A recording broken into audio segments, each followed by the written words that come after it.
It's time for the Phil Ferguson Show.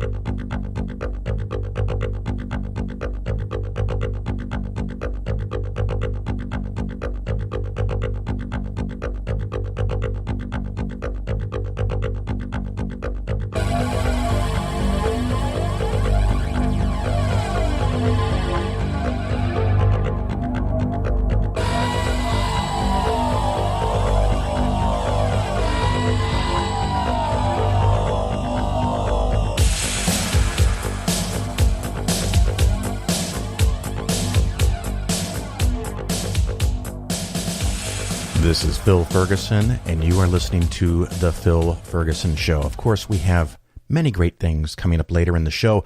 We're going to talk about Jesus with David Fitzgerald. Did Jesus exist? Did he exist as a God? No. Your regular listeners, no, that was easy. That was an easy answer. But did he exist as a person at all? And does the Bible relay his personal stories in any way, shape, or form? And we're going to talk to David Fitzgerald about that, so I don't want to ruin all of that now. In a few minutes, I'm going to have a little extra bonus medical rant, my frustration with the medical system here in the United States.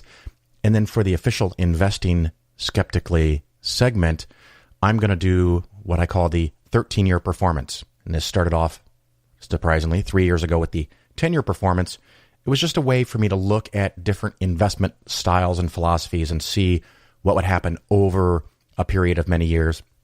Keep in mind that this is not a rigorous academic, validified study. It's just me creating a spreadsheet, and it's subject to all of my biases and problems and interpolations and me thinking I'm being fair, but knowing what I pick and choose.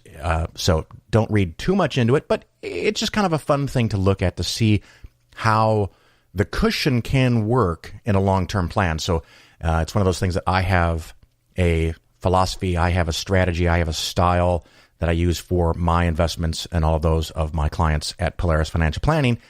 And I kind of walk through how that might work. Of course, I put in the disclaimer, this is not personal investment advice for you. It may be the wrong thing for you, but just, listen to it and absorb it and see what you think. If I've got anything wrong, let me know. If you think I can tweak it or improve it, I can also be told about that. I'd be happy to hear more about it. Other fun news in the world of cryptocurrency, something I don't want to spend a lot of time on because I've made my opinions on this pretty clear, but could not resist this one. And thank you for the dozens and dozens of people who sent me links to this story. I had already seen it. I think I meant to include it in last week's show, but I got distracted. In Canada, Canada's largest cryptocurrency Bitcoin exchange, and let's see, I've got the name here somewhere, CX. It doesn't really matter what the name is because it doesn't really exist anymore. Apparently they lost, and I've got my little radio air quotes up, they lost $190 million in cryptocurrency. So one of the big fears, rightfully so, people who buy cryptocurrency, Bitcoin, and other kinds of coins that don't really exist in a physical form, but only in the air, in the computer world, is hacking. So Bitcoin exchanges, cryptocurrency exchanges in the past have been hacked, and the money disappears, and by disappears, it goes to somebody else, and they take control of it, and they make millions, sometimes hundreds of millions of dollars, and it's not trackable, it's not traceable. What is allegedly one of the biggest perks of cryptocurrency becomes the biggest problem with cryptocurrency, because when someone steals yours, you have no way to get it back. It's just gone. It's just gone, and that's something that I find personally unacceptable. But this case in Canada, to prevent hacking or someone getting into their mainframe or their systems, apparently their decision, the owner of this exchange, would download all of the information and keep it on a laptop computer. And the laptop computer had apparently a very sophisticated, rigorous password to get in, and it's encrypted, so you can't get in otherwise. And the guy who knew the password, who also happened to be the president, founder, owner of this currency exchange, died. Now, I'm assuming when they say he died, they found him and he's dead, not that he disappeared and died, which some people are suggesting, but I think he just genuinely died. It happens to us all, unfortunately. I can't think of a way around it. But with him died the knowledge of how to get into the encrypted laptop, which also makes me wonder, what if the laptop failed? If the hard drive crashed? If he spilled his coffee on the laptop? Someone stole the laptop and got into it? There's $190 million, theoretically, of crypto coins on this laptop, and they can't get into it now. No one can get into it. They're still working on it. But this company has told the Canadian government that they have a problem and they owe all of the people who use their exchange something like $190 million. And unless this laptop gets hacked, which it doesn't seem likely, the money's gone. It disappears. So another reason in my head to not even play in the cryptocurrency markets. It's just the Wild West. I mean, forget the fact that it might not be worth anything, but if it gets stolen from you, if you put it in what this is called cold storage, you store it in a jump drive or an external computer that's not connected to the web, if it dies, crashes, you lose your password, it all goes away. So enough of that. Another thing that some people have asked about lately is certificates of deposits. And I could do a longer segment on this, but I'm not really inclined to do so. So I'm just going to say a few minutes. Certificates of deposit are usually done at your local bank. Some internet banks do that. And it's a really nice way to make a few percentage points with money that you're going to need in a couple of years.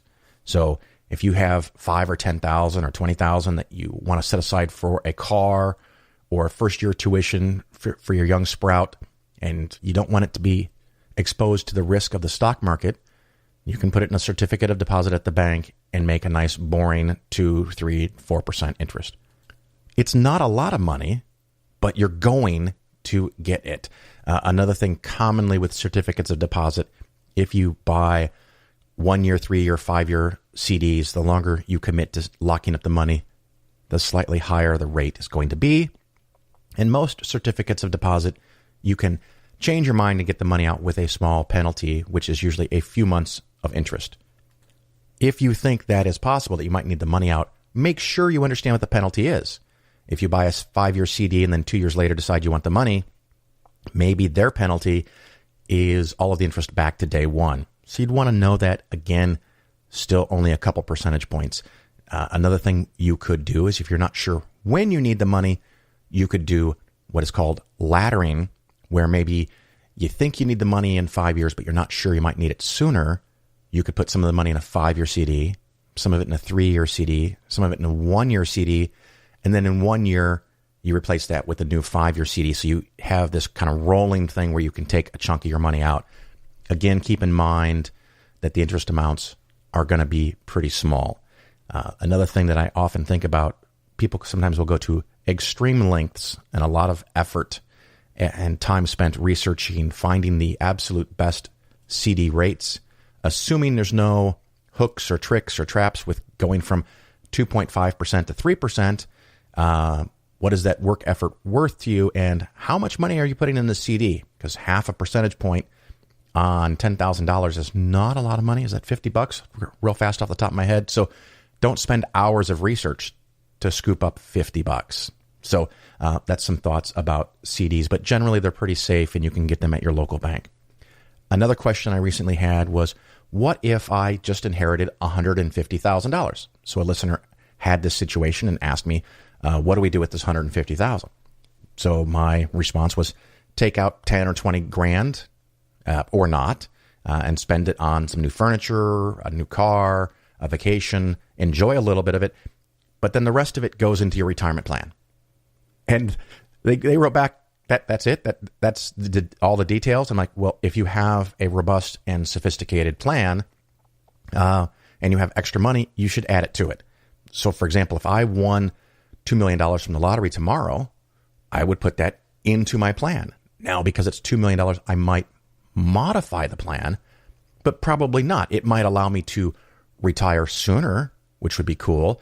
And maybe I do take a little off the top to spend on something, but just put it in your plan. That's why you have a plan. And the whole idea is to have a plan, which reminds me, the other thing, I saw a lot of people have visions of panic, of trauma, of the world's coming to an end, because December was indeed a truly bad month for the stock market. And they would have things out that, it's the worst year in 20 years, the worst year in 70 years. And what does this mean? The end is near, the sky is falling. And maybe it would, maybe it will, but you don't know. Just because it's the worst December in X number of years doesn't mean it predicts what's going to happen. And if you were going to be worried about the stock market, it would have been much more financially advantageous to be worried about it at the end of the third quarter than at the end of the fourth quarter, because it's already down 15 to 20% in one quarter. And once you get to the point where it's down, now you sell at a loss. So again, investing is not for the short term, it's for the long term. And so just as this terrible month of December, the terrible fourth quarter of 2018, doesn't tell you necessarily what is going to be held for the future, I will point out that January of 2019 is the single best January for at least 15 years. I haven't seen many articles written about, I haven't seen any articles written about this. I just happen to have access to a database that shows by month the January of 2019 returned over 8% for the U.S. stock market. 8% in 1 month. One day actually had 5%, but it's up and down. But at the end of the month, it was up 8%. I think it's now in February up a little bit more, but 8% in 1 month. And does that mean that the market's going to make 25 or 30% this year?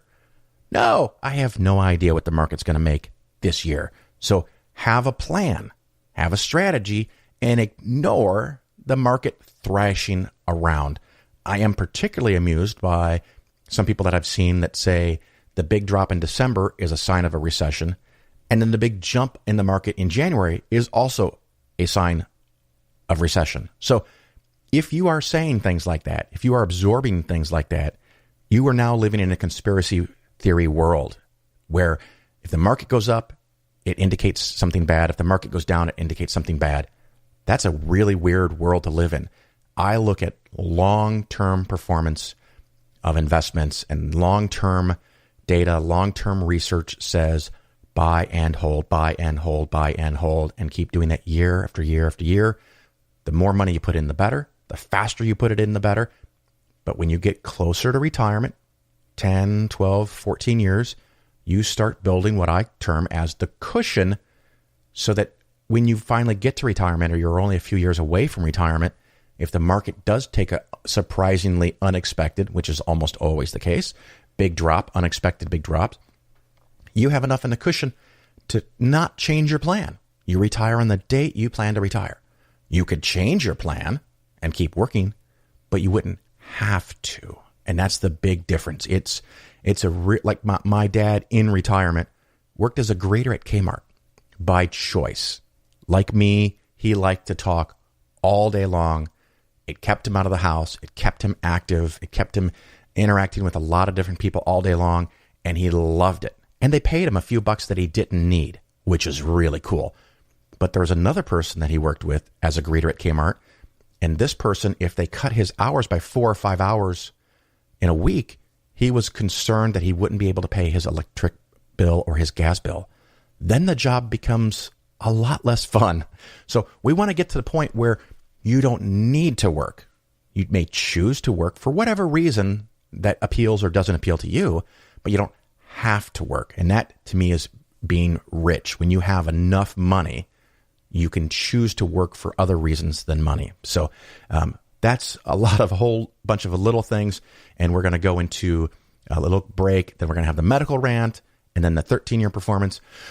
Whew. And then after all of that, David Fitzgerald. And of course, there is no way in hell this is going to be under an hour. So enjoy. Oh, by the way, if you like the show, please show some love like so many people have done. Thank you, thank you, thank you. Go to patreon.com/Phil and commit to giving a few bucks.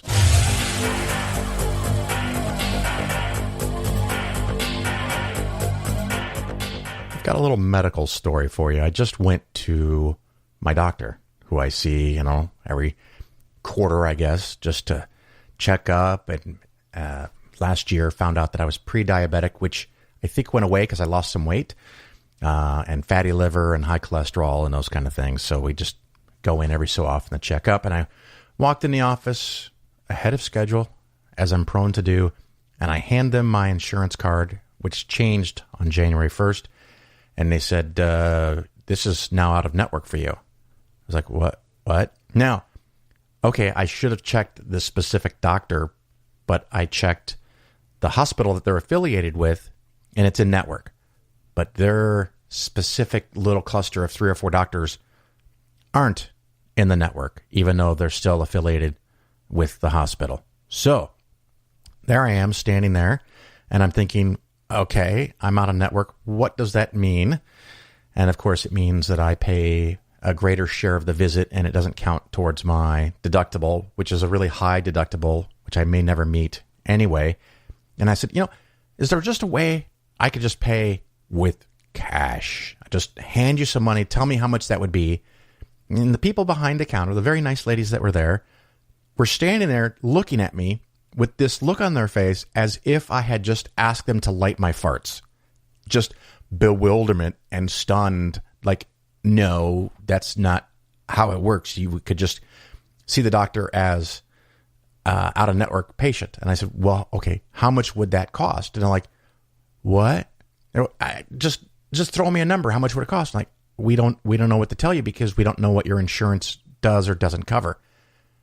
And it just was so frustrating. And I guess I didn't get to see my doctor. I mean, I know I didn't get to see my doctor, so I'm not sure if I call my insurance and make sure they are in network or ask them to join network just for me, or I find a new doctor. And I like this doctor, like a lot of people. And this is part of why our system is so fucked up. You have a doctor, and when you change insurance, you don't have a doctor.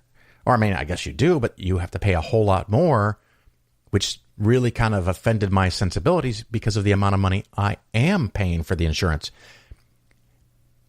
For myself, my wife, and our 2 kids, it is almost $2,000 a month because I'm an independent business owner and I don't work for a company that has a group discount or a group plan. And yay me, I make too much money to qualify for any kind of subsidies or benefits under Obamacare, so I pay the full market rate, which is about $2,000. And keep in mind, that's a high deductible plan. So I can get an HSA and put money in there and then spend it out of that. But it's a high deductible plan, $2,000 a month. I'm going to spend $24,000 a year if I don't use any medical services because the prescriptions are on top of that. Oh, and I had to change my pharmacy. Again, not a big deal, but this is stupid. This is stupid. We just have a system where we can go see a doctor. And so now I have to spend some extra time and I have to call the insurance company and say, okay, who can I go see that's in network? Anyway, that's just my little medical rant for you today.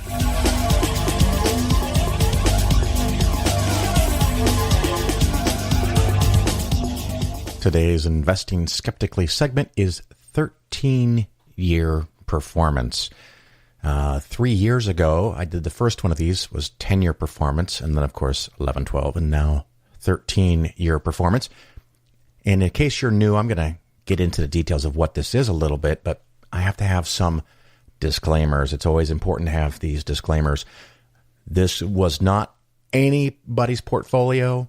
This did not actually happen. This is not necessarily what's right for you. What else? Because I created this, it's subject to the possibility that I fudged a little here and there and made it look better in some way or another to make it look better for me, advantageous for me and my philosophies, because I'm human. And even though I meant to not mess with it, I could have. So all those things, just keep in mind. Of course, always do your own research, check out your own information, check with your own advisor. But it's just a talking point. It's just something we can, a talking topic, just something we can discuss to entertain ourselves. So what it basically is I started in the year 2006, and then went forward 10 years because when I did this 3 years ago, that was the good place to start for a 10-year history. someone who was in retirement or at the point of retirement, just about to start retiring, and they wanted to make a good amount of money, like everyone does, but they don't want to lose a ton of money. So the question is, how does one make a portfolio, and how will it do over time? And so the last 3 years, I've just added 1 year at a time to keep this process going forward. But 3 years ago, I did 10 years all at the same time. So I created a couple of different portfolios, ways in which one could invest and see what you get. A couple of the parameters, like I said, we started with 1 million, and we started with a person who was taking out 5% of their portfolio. And one of the reasons I used 5% is that I regularly say that for most people, taking out 5% of your portfolio should work in perpetuity. So theoretically, if you're taking out 5% and your portfolio makes more than 5%, I mean, that's straightforward that you'll always have the ability to take out 50,000 or more because your portfolio is growing faster than the amount you're taking out. Where that becomes a problem is when you get a big market downturn like in 2000, 2001, 2008, or the period 10 years before that in the early 90s. If the market falls 20, 30, 40% and you have all of your money in stock, then you're selling everything at a loss and you don't have that time to get it to grow back. So that's one of the reasons why you don't want to just have all stocks. You don't want to have all U.S. stocks. So I'll start with that. The simplest, most easiest version is you have $1 million and you put all of it in the Wilshire 5000. The Wilshire 5000 is basically the Vanguard Total Stock Market Index or other total stock market indexes, Fidelity, Schwab. Many people have them now. And you make what the market makes, the U.S. market only. You make what it makes, you lose what it loses, and each year you take out 50,000. And the 50,000 is not adjusted to be 5% if the portfolio goes up, being a bigger number or a smaller number in case the market goes down. We're assuming you need that 50,000. That's why you're taking out 50,000. So in that case, the first year, 2006 and 2007, it all works out just lovely because the market goes up. Even though you're taking out 50,000, the market goes up more than the 50,000 you're taking out. Of course, in 2008, the market went down about 37%. And so even though you'd made all these gains, now your portfolio is about 700,000. And when you take out 50,000, it falls to 650. So you started $1 million, you ramped up to about 1.1, 1.12, more than $1 million, even taking money out. But then you have this big drop. And that's the part that scares people, and it should. That's why you don't want to have everything in the total stock market index. Now, of course, most people don't know in 2009, the market went up 30%. So the 650 that you had became 850. But unfortunately, you took out another 50,000. So you still have only 800. And so it becomes harder for your portfolio to recover because you keep pulling this money out. Now, the nice thing is we had almost 10 years of up market. We don't always have that, but we had 10 years of up market, 10 years in a row until 2018 where we had a slight decrease. And so I continue this process forward, just making the returns of the market, taking out 50 grand at the end of the year. It's really simple, only one investment, the total stock market index. And what happens at the end of 2008 or the beginning of 2009, the net result is you now have 1.444 million, 1,444,000. So it worked out. It actually, you took all the risk. You had this big scare in 2008, and it fell 5% this year. But you've taken out less money than you've made, and so your portfolio is now bigger. And so that's nice, but you have those scares because from time to time, the market can fall 15, 20% or more. 2008 was 37. Around the dot-com, it wasn't as much in 1 year, but over a year and a half, 2 years, depending on how you look at it, you might have lost almost 50%. My model doesn't go back that far, so things might work out less well, but this is a way forward theoretically. Now, another thing that's very common, very popular, are target date funds. So at the time when I started doing this, I picked the target date fund 2015 from Vanguard target date 2015, which maybe is not the right choice, at least according to Vanguard, because when I started this in 2006, I'm assuming it's someone who either is or just retired, and you might want to start with the 2005 or the 2010 target date fund. I picked the 2015 target date fund because at the time it was a little more aggressive, and I think Vanguard gets a little too conservative in their portfolios. And so again, we put $1 million in, we made whatever we made, and at the end of the year, we take out $50,000. After 13 years, that portfolio is $1,008,000. Did not make anywhere close to what the total stock market did, but had a lot less volatility. As an example, the 2018, the U.S. market went down 5.2. This fund only went down 3. Now, it has a lot of bonds, but bonds also didn't do well this year. But if we go back to 2008, where the market was down 37%, this fund was only down 25%. So you don't go down anywhere near as much when the market falls, but you also don't go up anywhere near as much when the market jumps. As an example, 2013, the U.S. stock market made 34%, but the 2015 target date fund made 13%. And it turns out that because it's got a big chunk of bonds in there, that its overall return has been about 5%, and you're taking out about 5%. So even in this scenario, your $1 million turns into $1,008,000 with taking out $50,000 a year. So once again, 13 years of data says that yes, you can relatively safely take out 5% of your portfolio and do that in perpetuity. When I have people retire, sometimes in their 50s, 55 or 52, or if they have been very, very fortunate, 50 or something like that, sometimes I'll even go to 4%, just as an extra little hedge. If they can't make it on 4%, maybe they shouldn't be retiring at 52 or 55. So I get a little more conservative myself in that situation. But normal retirement, 65 or 62 or even 60, I'm okay with 5%. Now, if you retire starting at the age of 70, we could even have a discussion of going to 6% if you don't have a really strong feeling that you want to leave as much money as possible to your descendants, because the portfolio could shrink. And of course, you would get more money out. So you're taking a little more risk by taking more money out. But if you start at 70, your life expectancy might be 20, 25 years. So still, the odds are that you won't outlive your portfolio. If you start retirement at 80, maybe we talk about 7 or 8% out of your portfolio, because again, you're taking out a good chunk. You maybe even taking out more than it grows.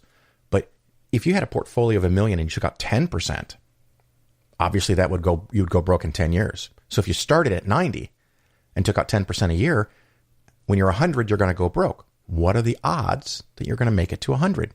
So that's why that percentage can grow. Not a lot, but it can. So that's the target date fund. And again, I used the Vanguard 2015. Another thing that comes out and people talk about, and I've heard people mention before, is called kind of like the three-legged stool or the three-part investment portfolio. And in this case, you have 3 different mutual funds, 3 different index funds. You have Vanguard's total bond, Vanguard's total stock, which means total U.S. stock, and then also total international. And the percentages of those are 50% U.S. stock, 20% total international, and 30% total bond. Now, that mix may not be right for anybody. It may be too aggressive. It may be too conservative.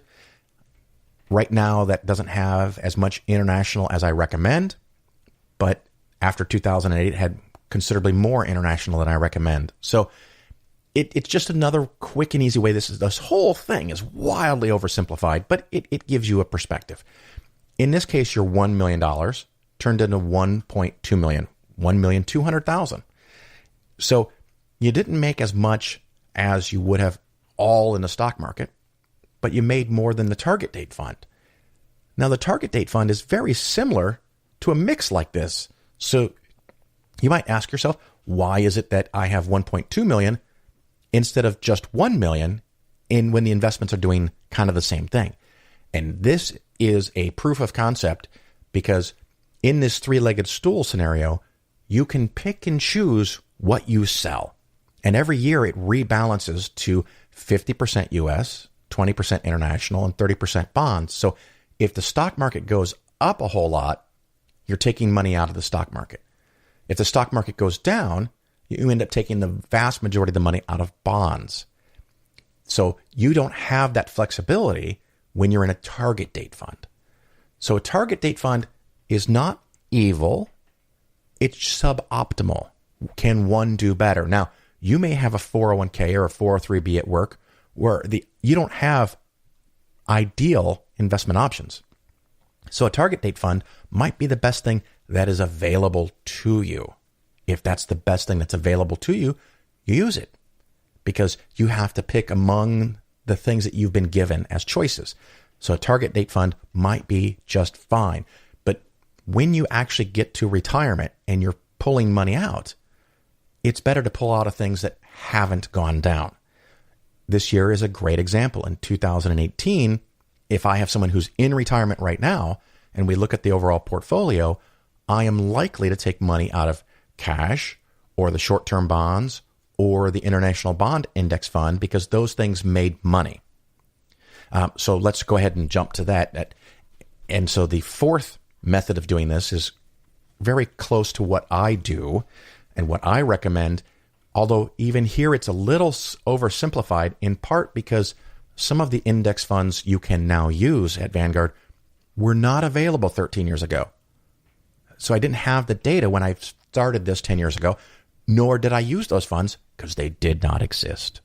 So again, this is not real. This is just a theoretical scenario of what could maybe happen.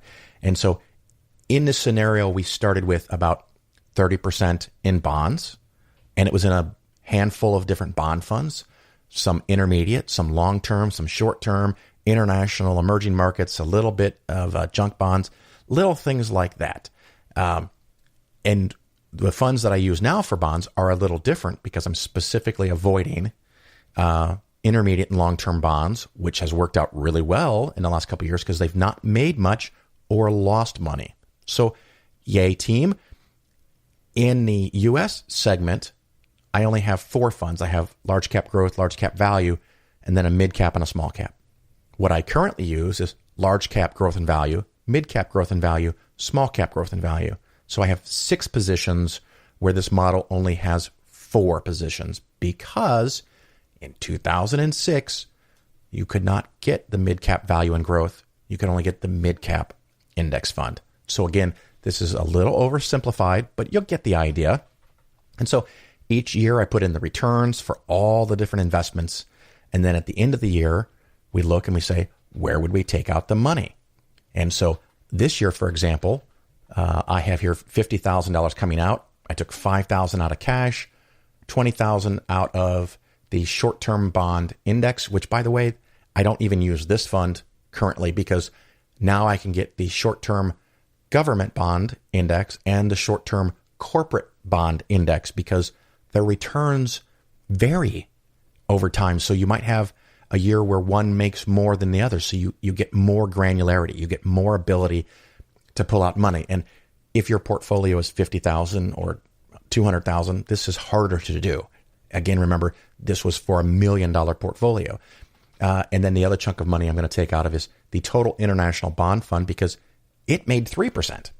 Let's see, the long-term bond fund, and again, this is corporate and government put together, is minus 5.86. So if you had that, you don't want to take money out to live on unless you think it's going to be shitty going forward, which might not be a bad idea, which is one of the reasons I don't use that investment currently.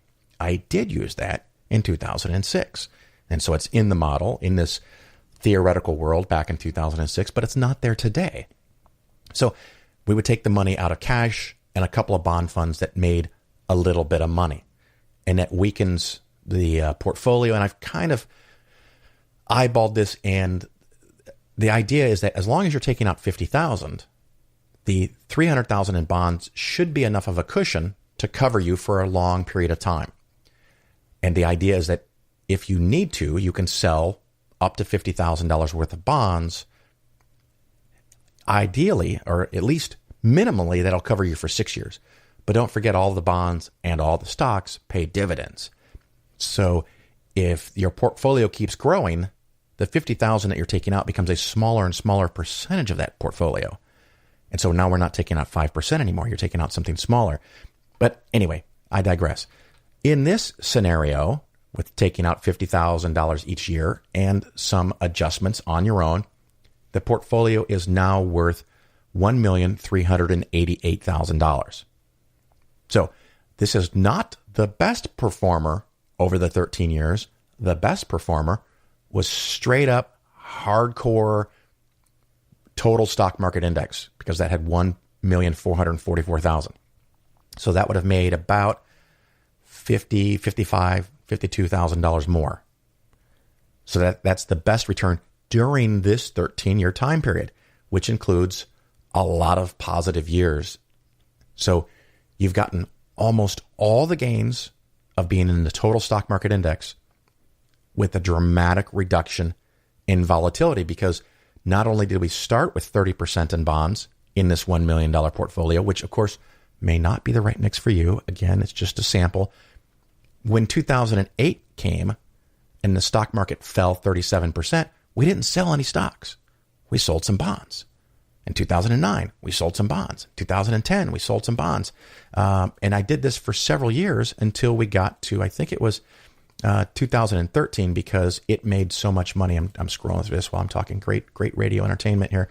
In 2013, some parts of the stock market were up 32, 35, 30, small cap 38%. So then we can start selling some of the stocks now that we've made a lot of money, and you refill the cushion, because the cushion had fallen to below $200,000 as we were taking money out every year. And you refill it some in 13, some in 14, some in 15. And then the cushion grows a little bit as the bonds make money. And right now I had that at the beginning of 2018 at about $339,000. Overall, it went down a fraction of a percent to $338,000. And now that we've taken $50,000 out of it, it's now $288,000. So it's still going to protect you for many years, because you don't need to sell all $50,000 from bonds, which is another thing that this does not take into account, is that the money that's in stocks, U.S. stocks, international stocks, those index funds pay dividends. I have not accounted for that in this calculation. So that makes it better, because if you have $1.4 million and all of your stocks pay 2% dividend, that means you're going to get almost $28,000 in dividends. So if you're taking out 50, you don't have to sell 50,000 in stocks or bonds. In this case, you can sell a much smaller fraction. So again, it's oversimplified. That makes it better. So in this case, the 4 different methods, just to summarize, after 13 years of investing, you started with 1 million, you take out $50,000 every year. Total stock market index, the Wilshire 5000. Your 1 million grows to 1,444,000 with taking out $50,000 a year. The target date fund from Vanguard 2015 target date fund is $1,008,000. The 3-legged stool, $1,200,000, and a broadly diversified portfolio of index fund is $1,388,000. Not the highest total return. That was the Wilshire 5000, the total stock market, but really, really close. And a lot less volatility and a lot more comfort knowing that about 30% of your portfolio in this example is in bonds, where they don't go up much and they don't go down much. So that is kind of the summary or discussion of the 13-year performance. And hopefully that made some sense. If you have more specific questions or want to follow up on that, send me an email, Phil at Polaris Financial Planning, and we can schedule a time to talk about it and see if it's something that can help you.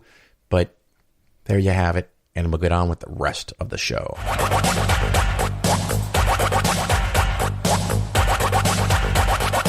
The Phil Ferguson Show is for educational purposes only. Nothing said on the show should be interpreted as personalized investment advice. Your investments should be based on your situation, and you should consult with your financial advisor before taking any action. The show may contain ads. These ads are placed into the show by the hosting company after I finish recording and editing. I have little control over the content of the ads, and you should not assume that I support their products or claims. If you choose to support the show via the new Patreon page, that support does not create an advisor-client relationship. And Widdicombe says slavery has to be considered in context. What's more relative than that?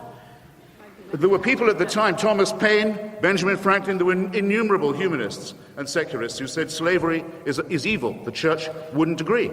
Now, which is it then? Is it that the church is wrong, or, even more suggestive, that God has not yet revealed that it's wrong to them?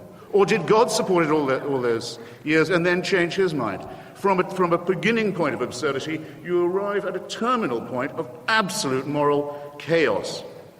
And I think you've at least done us the favor of making that plain this evening. God, in short, God did not make man in his own image. It is precisely to the contrary. Mammals and primates made many gods and many churches in their own rival images. You're listening to The Phil Ferguson Show. All right, everybody, welcome back. Of course, it's time for our magical interview, and I have with me David Fitzgerald. How are you, sir? I'm good, sir. How's it things in the Great White North? Yeah, you are in the San Francisco. We're in San Francisco. Yeah. Which normally I call foggy and lovely San Francisco, but this week it's kind of cold and chilly and rainy. Okay. So cold. What are you calling cold, dude? Yeah, as soon as that word left my mouth, I realized I'm not talking to the right crowd for this. It's cold by California standards. What is it? The low is like what, 55? The low currently with wind chills 44, which to us is unspeakably apocalyptic. But yeah, I realize that would be a balmy dream for most of your listeners. Well, a large part of us, I would probably pay good money to stay in the 40s. I think we actually hit 50 the other day. So in 5 days, I experienced a 104 degree temperature change. Holy crap.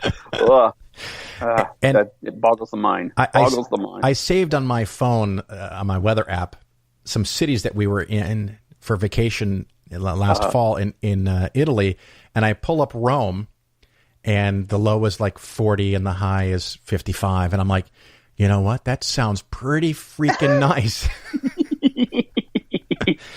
I got to plan my trips to Italy better. Maybe I'll just go in January and February and just hide out. Or go straight to the tropics and just hang out there. Yeah, I have always been meaning to go to Sicily, so maybe I'll go there because that's even warmer. Oh, that's true. Yeah. So you're balmy, cold, foggy, wet, San Francisco. Yes, and today we had to take the dog out on the beach, and it was that nice kind of rain that's on its way to freezing, so it's more like little Rice Krispies hitting your face, Well, the thing that surprises me, and people don't know this, I guess a lot of people, I didn't know it, I sound like Trump there, people just learned, Phil just learned, San Francisco, while it has a very large population, is a phenomenally small city in square miles. It really is 7 by 7, and sometimes it really does feel like a small town too. It's like everybody seems to know everybody. I've been called the Ferris Bueller of San Francisco. Yeah. I'm not sure what the hell that's supposed to mean. Every time we went downtown, I would bump into somebody who we knew, and I was there for the FFRF for a couple of days a few months ago. Yeah, that was a great convention. Yeah, and it's a nice place to visit, but even the special discounted rate for the conference hotel was real money. Yeah. That'll get your attention. Yep, absolutely. So in case I have new listeners that don't know who you are, who is David Fitzgerald and what do you do? I was the former co-director of the world's first atheist film festival and San Francisco's oldest Darwin Day celebration, Evolution Palooza. But for the last 10 years or so, I've been best known as an author and public speaker with Secular Student Alliance and Center for Inquiry, and the author of the book Nailed, 10 Christian Myths That Show Jesus Never Existed at All, and a book series called The Complete Heretic's Guide to Western Religion, which includes a book on the Mormons and another series about Jesus' historicity called Jesus Mything in Action. Now, I know you've been on the show, and I can't remember if, I know it was about a year and a half ago. I think the last time we probably talked about the Mormons, but since then, you came out with Jesus Mything in Action, and just like, what was it, what other famous book that got divided into three? The name escapes me. Was it? I'm not sure, but Lord of the Rings. Yeah, it just meant to be book 2 in the series. Yeah. And when I was talking to my sound engineer, I'm saying, I'm a little worried. I think it's going to be about 500 pages. You know, it's over 250,000 words. And he's going, wait, what was that word count again? And I said, just over 250,000 words. And he says, okay, is that 8.5 by 11-inch pages, or is that 6 by 9-inch pages? And we realized when you shrink it down to the book size, it was closer to 900 pages of book. So that's why it's 3 easy-to-read volumes and not one big, slightly less easy-to-read volume. So your book about Jesus, or I guess now 3 books about Jesus, is longer than the other book about Jesus. Oh, by far. And yet, as far as books go, they're not a horrible read. I mean, they're really fast read, really easy reading, which is what I'm best known for in the whole Jesus historicity thing, is that I can take these big, convoluted historical arguments and distill them down to where you don't have to wade through encyclopedias worth of information. And if you do want to, I can point you where those are. So it's a very accessible book. I'm very proud about that. Well, the nice thing for me, of course, is they're also an audiobook format. Yay. Also true. And ebook true. Yes, absolutely. Yeah, I very rarely find time that I'm not busy when I'm at home, but sometimes I drive places, and it's really nice to have people read books to me. And what's funny is I never thought my books, my nonfiction books, would be stuff that people want to read as a audiobook, listen to as an audiobook, and people so want to listen to them as an audiobook. I'm stunned. Yeah. It was a real wake-up call for me. They're done very nice. You did a good job. Thank you, sir. I appreciate that. And I know, let's see here, on Kindle, I'm looking at Amazon's page right now. These things are like $5 and $6. So, you know. I think it was originally supposed to be $6.66. They are. I was rounding. Yeah, $6.66. So too bad you don't have 6 books. Wouldn't it be nice? Well, soon. You're almost there. Getting there, yeah. Yeah. So you had the first one nailed, and it was about Jesus myths, and I know the story, so I'm just going to lead you down the road here for a bit. Sure. Even some atheists got upset that you kind of leaned towards maybe Jesus didn't exist. Right. And when you say maybe kind of, it was like, I don't see how it could be even possible at this point. And that was the biggest shock for me when the book came out in 2010, was how much pushback I got from our fellow atheists. And on things that I didn't even think people would even get in their up in arms about, like saying, for instance, that most biblical scholars are Christians and always have been Christians. You know, that seems like an obvious statement to me. That's kind of where that makes sense. And yet I got so much pushback on things like that I actually went out and realized, you know, it would be really hard to do a survey of every single biblical scholar in America and ask them what they think about Jesus. But I had an epiphany and realized it would be super easy to look at all the colleges and universities and see how many of them require their biblical scholars to toe a theological line and sign off on a statement of faith. And so let me guess, pretending like I didn't listen to it, the vast majority require you to sign a document of statement of faith or something like that. Just raise your right hand and swear on the Bible that you believe certain things. I would say it's a comfortable majority. It's already 60-40, almost a perfect 60-40 split between religious institutions and secular institutions, which there's your bias right there. And of course, even in a secular institution, sure, probably the majority of the people are still Christian. That's also true. I mean, and not to say there's not excellent secular biblical historians out there. Bart Ehrman springs to mind. But yeah, they are by far outnumbered by that. And in the book, I actually go into some of the problems that are unique to biblical studies and especially to Jesus studies, because biblical historians love to claim that they're just using the same historical methods as the other field of history. And it's like, nothing could be further from the truth. And it kills me. Do you remember when Ben Stein came out with that movie on evolution called, what was it called? I remember. But it was basically saying that big science is putting the thumbs down on anybody who dares to speak out against evolution, which is nonsense. Complete nonsense. I'm going to Google that while you go on. But yes, Ben Stein. Ben Stein. And it was something like no evidence allowed or something like that. Anyway, the ironic twist of that is, expelled. That was it. Expelled. I have a copy, by the way. Yeah, it's it's a collectible now. It sounds like it should be, yeah. But the ironic thing is, even though there is no such thing as big science putting the thumbs down on anybody who bravely challenges evolution, there is, in fact, big theology trying to squash anything that reeks of non-Christian discovery in historical findings. And I actually back that up with, not only did I back up by doing this survey of all the colleges and universities to find out their bias. It wasn't a survey. We went to every single one of them and found out which ones have to sign off on a statement of faith. And the interesting thing about that was how many of them would lie and say, "Oh no, we don't have to do that," and then we'd find it on their website. Wow. Yeah. It's like at least a third of those that do have that were willing to lie and say no. That we don't have it. Where was I going with that thought? There's that. Oh, and the other half of that is that there is such a thing as big theology quashing any kind of Bible study findings that challenge the Christian traditional party line. And I give all these case studies in the books of not just atheists and not just mythicists, but Bible-believing Christian biblical scholars who've almost had their careers derailed for bringing up things that are not anywhere near as controversial as saying Jesus never existed. Yeah, I remember that. It doesn't take a lot. No, if you have it really doesn't. A very really doesn't. Firm statement of faith and you cross that line, you're out. Yep. And the ironic thing, I guess, for atheists is, for us, it doesn't matter if there was no Jesus. We'll be just fine if it turns out there was a Jesus guy. We don't need there to be a mythical Jesus, but they need there not to have been a mythical Jesus. So get to a couple of the arguments, if I may.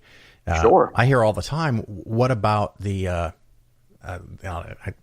eyewitnesses? There's all these people that were there that saw it. Sure. And that was one of the things that, I mean, again, I didn't start out as a mythicist. I was an atheist. I'd been a Southern Baptist before that.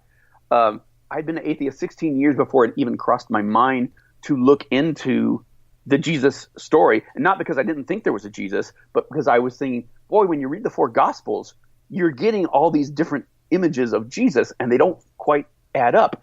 I wonder which one's the real Jesus and which ones are just legendary mythological accretion that came later. Well, once you start trying to parse that out, as I say in the book, once you pull on that thread, pretty soon you have no sweater because all these red flags start popping up. And that was one of my first ones. The fact that, these aren't written by eyewitnesses.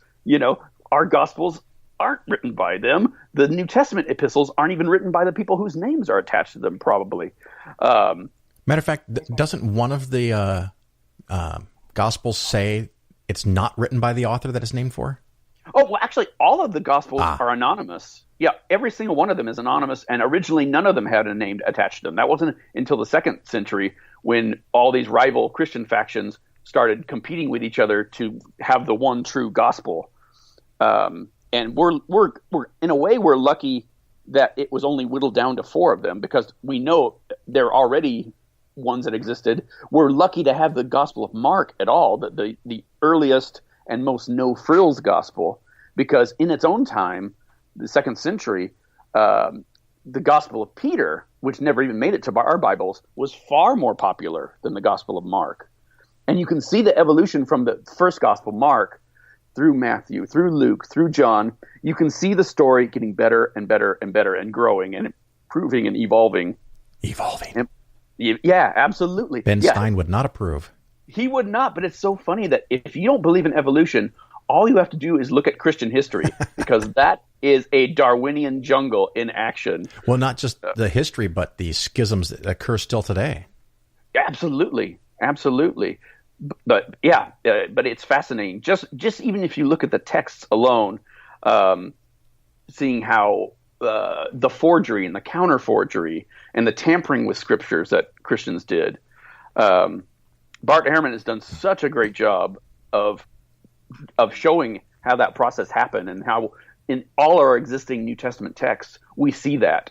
And another thing that was a red flag for me that I didn't realize as a Christian or as an atheist is that all our New Testament texts, we start getting fragments of them in the late 2nd century, not the early 2nd century, not anywhere near the 1st century, but the late 2nd and early 3rd century. So there's over 150 to almost 200 years of a total blackout period where we have no idea what these Gospels originally said. Gospels, Acts, letters, epistles, all these Christian writings that were created at that time.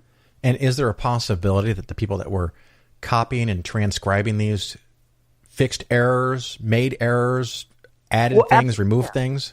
And what's funny is Christians say, "Oh yeah, we know that they did that, but that's fine. It's still 99.9999% close to the originals."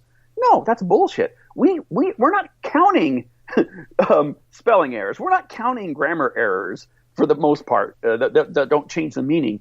What we're talking about is when they deliberately alter what this thing is saying to say the opposite of what it said. And in many cases, even Christians can't agree on which was the actual original reading. Was it this, or was it the opposite of this?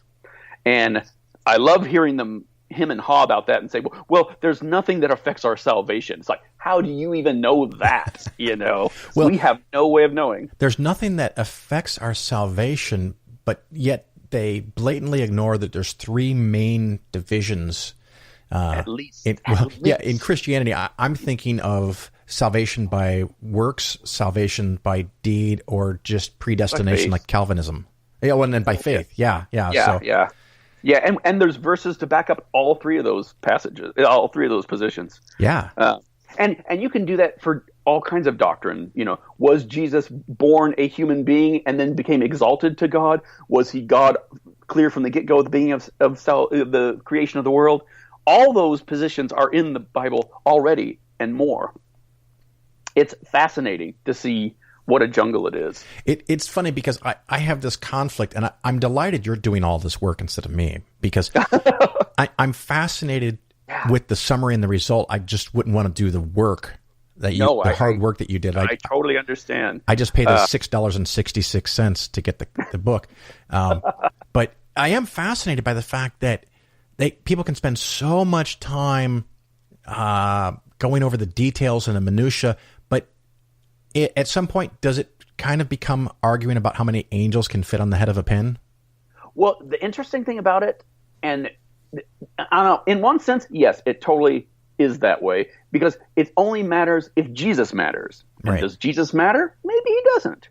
But on the other hand, and this is what I try to tell atheist crowds, because no matter which side comes out at the end of the day on this, there was a Jesus, there wasn't a Jesus, everything we learn in the back and forth between these two camps helps us better call the bluff of anybody who says they know how Jesus wants us to think or behave or vote. And that's a huge thing. How to vote, yes. This argument has left Christians behind in the dust. It's like the atheist points that are being brought up, it's like, this is all fascinating stuff, whether there was a Jesus or not. When I tally up everything we've seen and just the ways that these writings were put together, and when you see the origins, what they're taking from, and that it's not a telephone game, it's not oral tradition just gone haywire, it's literary creations taken from earlier scriptures and from Hellenistic sources right from the get-go. There is no it started as this and then blew up in this. Everything's evolving from a literary perspective. Now, I know it's tough just off the top of your head, but give us some specific wackiness or errors or adjustments, added text, Sure. missing text, whatever you'd like. Well, one thing I really like to point out is there's a thing called intercalation, and there's nothing wrong with it. All it means is it's when someone is writing a story and they cut to another story and then come back to the first story. There's nothing weird about that. There's nothing wrong about that, but it's done arbitrarily. But it's one of the ways that we know that Matthew and Luke, the guys we call Matthew and Luke, were copying from the gospel we call Mark's Gospels. And there's many reasons for us to think that. But there'll be parts where Mark breaks up his story, switches to another scene, and comes back. And when Matthew and Luke do it at the exact same place, often word for word, I mean, they're literally cutting and pasting, the story. Then you know that they're taking their story from them. It's called the synoptic problem. And really, we don't have to call it a problem. It's not a problem for us as atheists because we don't care if they were all, copying from each other. It's only a problem if you want your gospels to be four independent, individual accounts of Jesus, which they are not. Right. That's just one. But there's lots of other really interesting things. Like, for instance, Luke is the only one that even claims to be writing a history. And that's a lie, for starters, since he's just mostly copying from Matthew and Mark. But it's fascinating to see the evidence that shows us that, because he likes copying from Flavius Josephus, this Jewish historian. And it's his mistakes in copying from Flavius Josephus that help us determine that it's him stealing from Flavius Josephus and not the other way around, like some Christians try to argue. He likes to drop in celebrity appearances in his gospel, which is fascinating, and in the book of Acts. And when you compare what Luke has to say about Paul and what Paul has to say about Paul, at every single point where there's a link up between them, Luke is lying about Paul, or at least one of them is lying. They can't both be telling the truth because they're telling completely different stories. And if you take out all the things that Luke says about Paul, you take out almost everything we love about Paul, because then you just are reading the letters of this bitchy, cranky, probably closet case who is not that likable. And when you read Luke, that's the super Paul that we see, who has miracles, and Jesus comes down and blinds him on the road to Damascus, and he has all these exciting sea adventures and run-ins with the law and whatnot. If I recall correctly, there's some disagreement about the time or even the day that Jesus got crucified. What do you think about that? Yeah, absolutely. John's gospel, in so many ways, doesn't even try to match up the other gospels. The other ones who are stealing from Mark for their basic story, and then they go off and embellish it in their own ways, often completely different from each other. But John doesn't even try. For instance, in the synoptic gospels, Matthew, Mark, and Luke, Jesus gets in trouble at the end of his life, in the last week of his life, by coming to the temple and kicking all the money changers out. Yeah, that's my favorite, by the way. I love that story. Army of death. Yeah. Well, in John, that's how he starts his career 3 years earlier.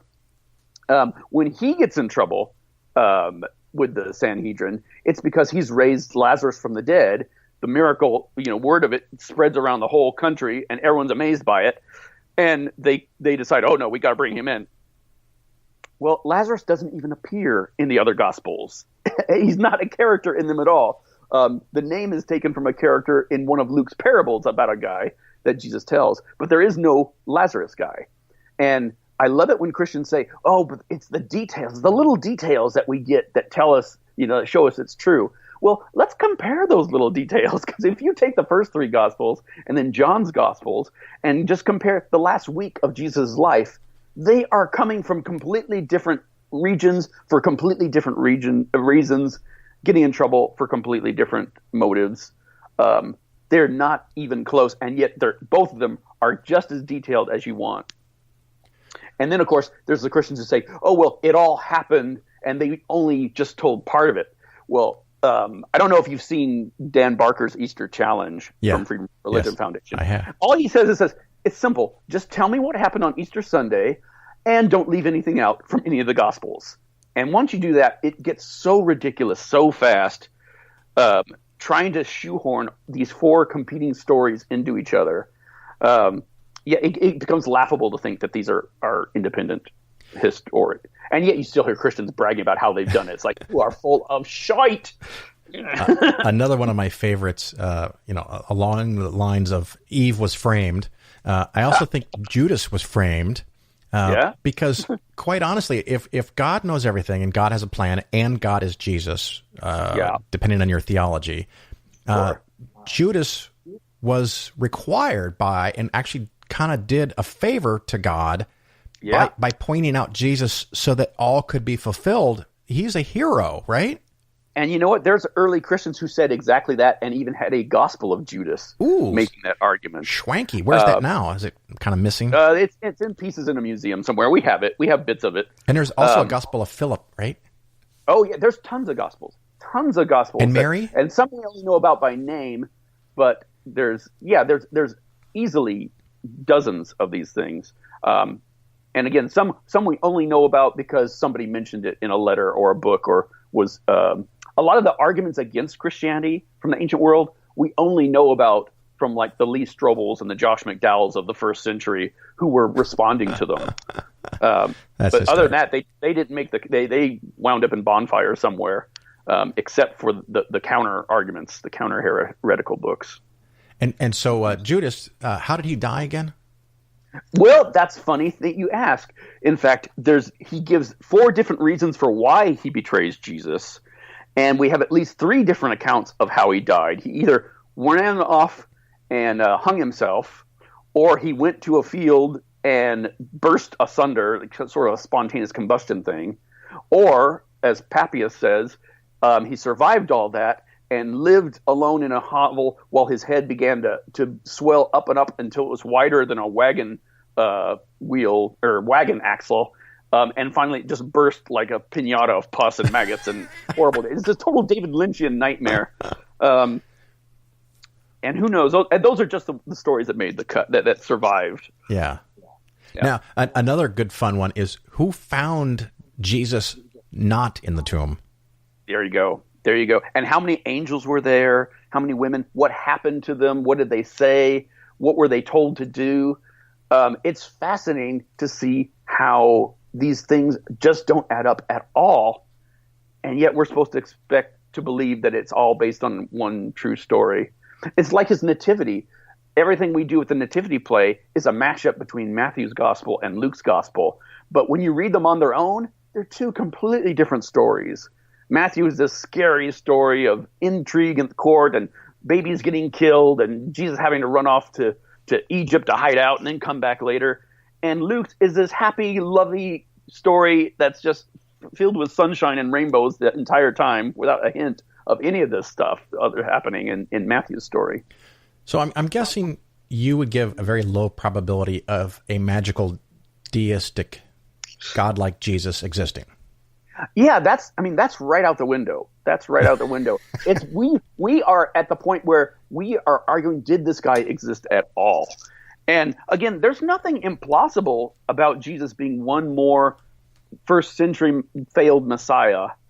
And I don't really have any problem with anybody who believes that. I just encourage them, well, let's look at what our sources say before you say anything about what Jesus said or did. Who's telling us what Jesus said or did, and how reliable are those sources?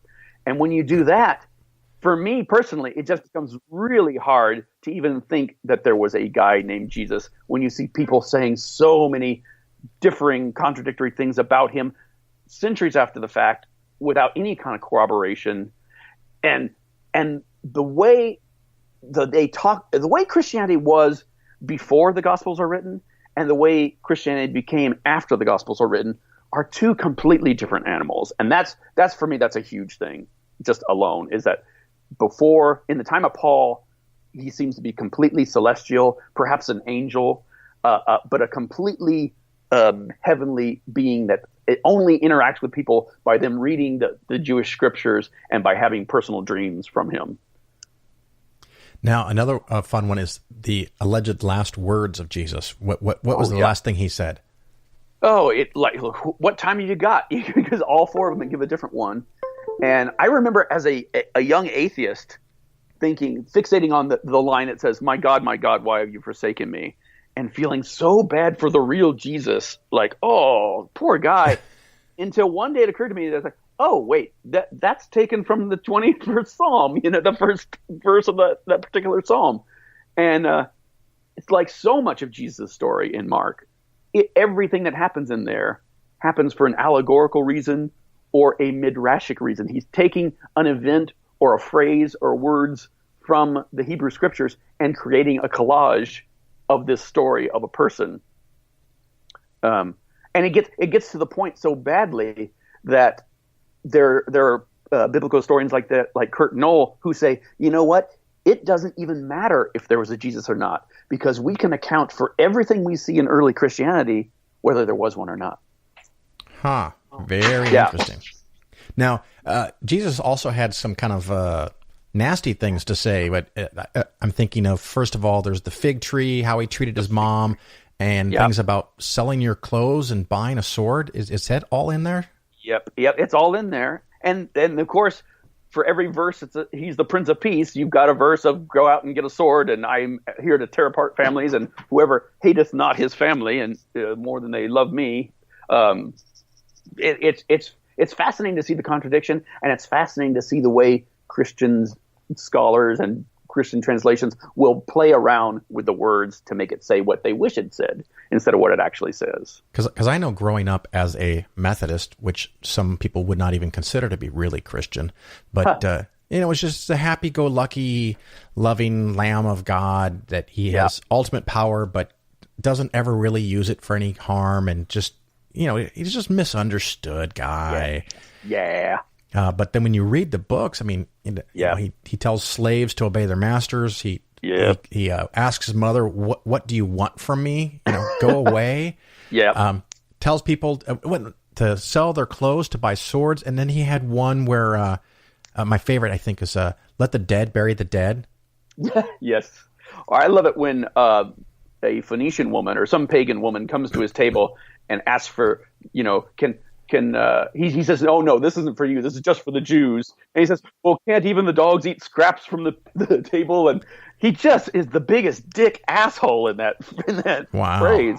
Yeah, and it's so funny. For every horrible story, you can see somebody's written something later to make up for that, and just the evolution of it is fascinating to me. And the different perspectives, like Matthew is a very pro-Jewish perspective. John's is a very anti-Semite, anti-Jewish gospel, and you can see that these are coming from different communities with totally different ideas on what Jesus was and said and did, and his relationship to Judaism. Well, I'm almost kind of glad that this is all so contradictory and confusing, because if there was one straightforward, simple narrative, we might really be in trouble. Well, you know what? I mean, here's the thing: we wouldn't be, because even if everything in the Gospels was entirely accurate about what the real Jesus said and did, Christianity still doesn't make any sense. We will be just fine atheists if it turns out that there was a real Jesus. But here's something that Robert Price said, and I can't agree with it enough. It's, maybe there was a guy named Jesus, maybe there wasn't, and there are all the other permutations of that. Maybe it was a conflation of several people, blah, blah, blah, all the excuses you hear. But he says, for all extents and purposes, even if there was a Jesus, there isn't one anymore, because all our sources that we have that pretend to offer biographical information for him, contradictory or otherwise, none of them really applies to anybody who lived in the first century, whether there was a real Jesus or not. And I think once you read my books, I think at least you'll be more comfortable with being an agnostic on the Jesus, if not a complete Jesus atheist. Absolutely. And before we wrap up, I want to do something totally different. You have a different book, unrelated to religion, Time Shards. I do. Thank you so much for bringing that up, because my wife and I wrote this science fiction trilogy for Titan Books UK, and I love it. It's such a fun-ass book. It's a science fiction time travel adventure book. And the gist of the book is that there's this cataclysm that occurs in the 23rd century that shatters the timeline. And so now it's a post-apocalyptic world in one sense, but it's also a time travel book because now the world is broken up into all these shards where this used to be 1792, this used to be 5 million BC, this used to be 1492, fill in the blanks. But now all the survivors in the book, all the characters come from different times, and they all have to cross this post-apocalyptic wilderness to try to solve the mystery of what's happened and see if they can save the world. And it's, there's dinosaurs and robots and you name it in there. It's just a really fun idea for a book, and the reviews have been super positive about it. People have been really excited about it, and I just want to get the word out there because it's a fun ass book. Yeah, well, I'm actually on Amazon, and their subsection of Audible on here we go. There we go. I bought with one click. I was looking for something a little different because sometimes I listen to too many investment and historical books, and I need to kind of encourage myself to do more fiction. I'm trying to read or have read to me 2 books a month. Nice. So, just we can so easily get stuck in our little bubble. And so it's nice to do things that are randomly different. And every once in a while, read things that you don't agree with. You might learn something unless it's like Ayann Coulter. Sure, exactly. Well, I do enjoy it, and I'd love to hear what you think about it because I've been really gratified by the writers and the reviewers who have come back and said how much they like the book. Usually, it's not my first science fiction book or fiction book, but normally I like writing a nonfiction book, and after that I like writing a fiction book because in one you have to have all your facts lined up and footnotes, and it has to be very, very precise. And the other one, you can say anything you want, you just have to make it up, Well, this had the worst of both worlds because it's got all this time travel thing going on. I wanted to make sure it was as accurate as possible. So I wound up doing twice as much research as I normally would for a fiction book, and still had to make everything up. Very nice. Are you going to be at any conferences coming up? I'm going to be going to Kansas and Missouri in March at a couple college campuses, I believe. Okay. And I'll have more details for that later. And I'm supposed to be going to Tulsa at some point, and I'll definitely let you guys know about that. We've been trying to hammer that out for a while. But I think so far that's all I've got. That's something I need to jump on. And if somebody's putting something together, can they contact you, and how do they contact you? Absolutely. I would love that. I utterly love going to conferences and meeting people and speaking there. How do they reach you? Probably the easiest way to get a hold of me is through email. It's everybodylovesdave@gmail.com, or I'm not too hard to find on Facebook as well. Are you going to the American Atheist Conference?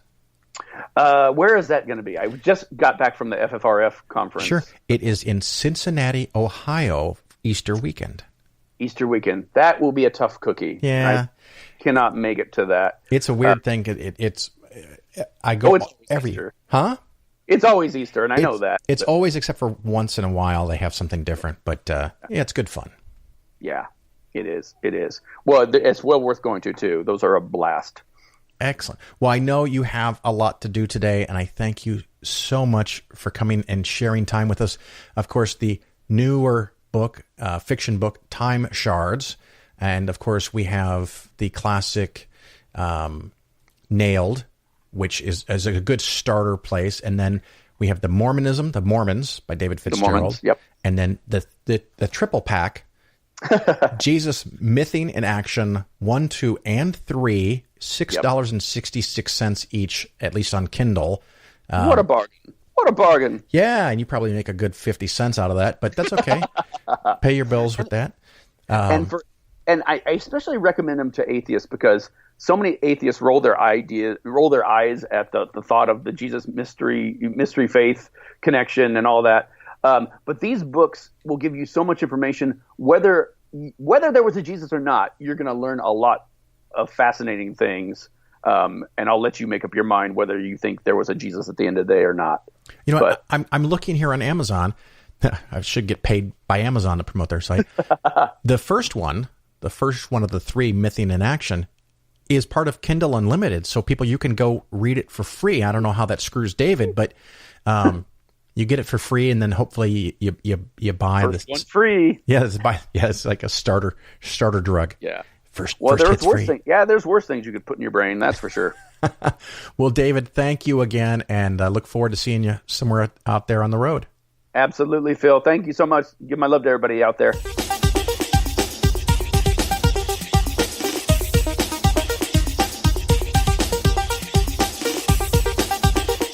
My father, the man responsible for my education, taught me that Islam, rightly understood, is a religion and philosophy of peace. In fact, he said that for any society to be peaceful and prosperous, it had to institute the rule of God, or Sharia. I came to disagree with my father. It was a gradual process that started when I entered and lived in societies such as the Netherlands and the United States that applied man-made constitutions and laws. Both countries are peaceful and prosperous. I now disagree even more with my father that Islam is a religion of peace. When I look at the amount of security that is deployed tonight here,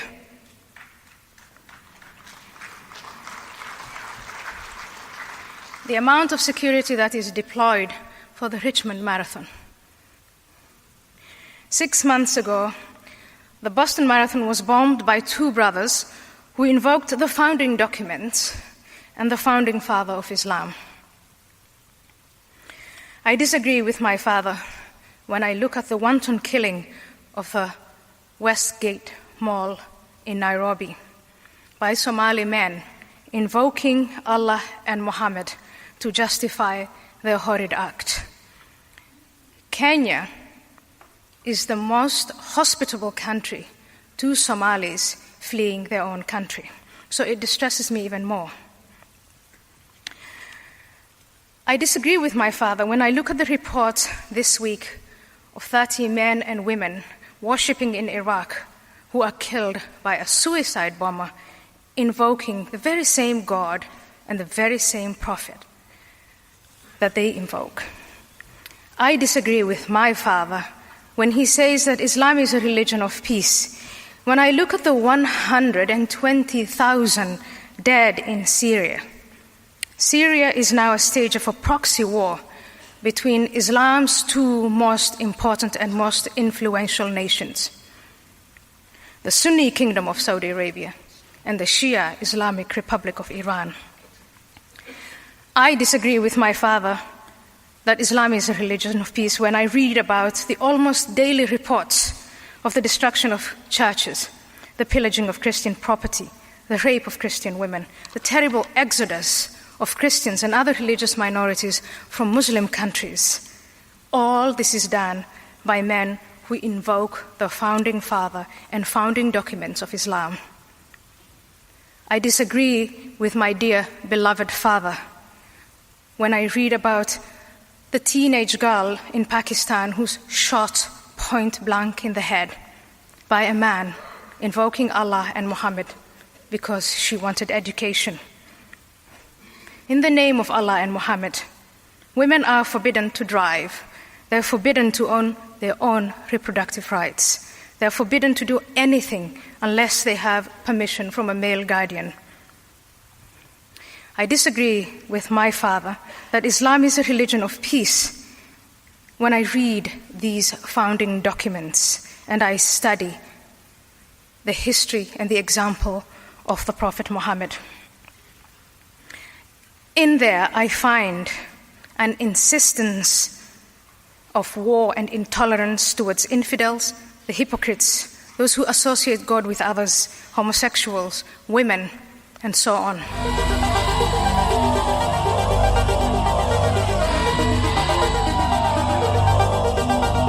You're listening to The Phil Ferguson Show. It's nearing time to wrap up the show, of course, and hopefully you have enjoyed everything that came before.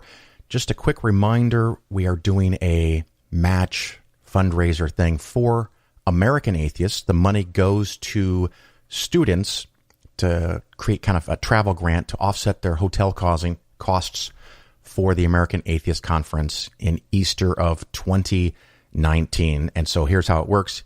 You go to patreon.com/Phil and you donate $1 or more to support the show. And then I'm going to match all that money. Wait a minute. I forgot a step. I have an anonymous listener who's going to match all of that money. So if you guys collectively in January, February, and March donate through Patreon $2,000, a show listener is going to double that and give $2,000, so that becomes $4,000. And then I'm going to double it again up to my personal limit of $5,000. So in this scenario, if you all give 2, anonymous listener gives 2, and then I give 4. So a total of $8,000 in that case goes to American Atheists to provide housing assistance, I guess, offsetting the cost of a hotel room for students to go to the American Atheist Conference in Cincinnati, Ohio. I will be there. I expect you to be there. And of course, if you are and you see me, please say hello. Another different topic, just kind of something at the end here. There are no reviews, so we get to skip that. But if you like the show, please leave a 5-star review somewhere. I am looking at buying a new car. Now, I know it's so weird because my general advice is never buy a new car. You buy a replacement car. But there's always caveats. There's always exceptions. Well, one thing is I am on pace to make my retirement goals, and I can swing it. The cases that really break my heart is when someone's 25 or 28 and spends $40,000 or $50,000 on a vehicle. Even if they have the money, they've blown through their entire retirement portfolio. You definitely don't want to do that. And part of what's driving this is the politicians apparently think that it's no longer a good idea to provide tax credits for hybrid cars, battery-powered cars, electric cars, things like that. Right now there is a rebate. I'm sorry, not a rebate, a tax credit up to $7,500, and it's going away. It's already gone away for Tesla Motors. It's cut in half. And I think Chevrolet has one more quarter, and then it gets cut in half, and that ends at the end of March. And maybe for Toyota, and these rebates start going down to take away some of the incentive to buy. So I started thinking, hey, what do I want to do with this? Now, this kind of came up because our daughter's car died. So we are moving our family cars around, and kind of like everyone gets the next car in line in succession. And my wife is getting the Prius Prime that I drive, which I adore. And I have found that in electric mode, it is magic. It is an amazingly quick car, nimble car. It just goes and it's smooth. There's no rumbling gasoline engine. There's no noise. There's no vibration. There's no effect of shifting from first to second. Even in an automatic car, you can often feel that. It's all gone because it's electric, and it's amazing. And I know that Teslas are amazing, and I know that I've talked about Tesla stock and some concerns I have about that in the past. Doesn't mean I won't buy a Tesla. I'm looking. Teslas are still very expensive, and the rebate has already gone down for Teslas. I was starting to look at getting a new Prius Prime. That's a possibility.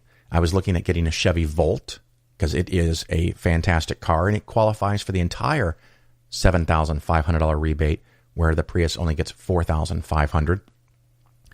And then I found out that Chevrolet GM is stopping production in a few weeks of the Chevy Volt. And I thought, wait, what? Why would they do that? Their position is that they're going to spend more time on electric-only cars. Okay, that's cool. I think that's the future. That's where we're going. Tesla was really the first big player in that market, and I thank them for that. And GM is now adopting that. And I'm wondering to myself, well, if they're going to stop making the Volt, does that make it less desirable to buy?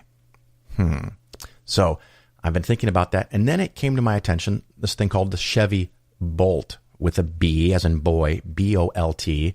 I know, bad marketing, Bolt, but it's a bolt of lightning.